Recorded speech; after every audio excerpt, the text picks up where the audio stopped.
Finally guys ज्यादा चाहिँ तपाईको कार्तिक 14 गते चाहिँ ठुलो पानी परिरहेको छ। हुन चाहिँ 13 गते र 12 देखि पर्न थाल्यो, अझै 2-3 दिन पर्छ भन्दैछ है। यो मौसम अझै खतरा छ, अलिक लामो बाटो दूरी यात्रा नगर्नु। अहिले गाडी पनि कुदिरहेको छैन, जताततै बाटो अवरुद्ध छ। हेर्नुस् नदी पनि बढिरहेको छ। हेर्नुस् नदी त्यो ढुङ्गा पुरै तल थियो, बढिरहेको छ नदी पनि है। र तपाईहरु चाहिँ हेर्नुस् पानी झन बढिरहेको छ पानी। र गाडी मुनि यात्रा गर्नु हुँदैछ भने एकटा नगर्नु होला हैन। यो 1-2 दिनको लागि गरे पनि गर्नै परे पनि यसो आफू सेफ भएर अलिकति हैन गर्नु होला है। हेर्नुस् आम्मम पानीले हामी नि 2 दिन भयो हिँड्न पाएको छैन, पानीले गर्दाखेरि नदी बढिरहेछ। है गाइस यस्तै छ।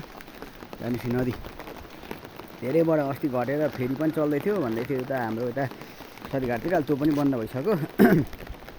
हेर्नुस् पानीले चाहिँ पुरा खतरा रूप लिइरहेछ हैन। यो चाहिँ अब खतरा झन् आज खतरा पर्छ अरे भन्दैछन्। प्रायः चाहिँ गाडीहरू हिँडडुल गरेका छैनन् आज हैन, त्यो पानीकै कारणले। जता बाटो लगेर पहिरोले छेकेर चाहिँ नहिँडेको हो गाडीहरू है। त्यस्तो छ है गाइस। हेर्नुस् यो तलदेखि ढुङ्गा पुरै देखिन्छ, निकै बढिसक्यो गाइस। म चाहिँ यसो यहाँ भिडियो बनाइदिएको है।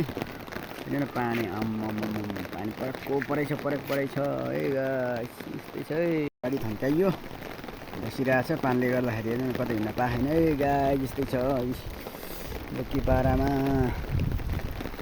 लोकल भाले खानी बस्ने यस्तो मौसम भइरहेछ।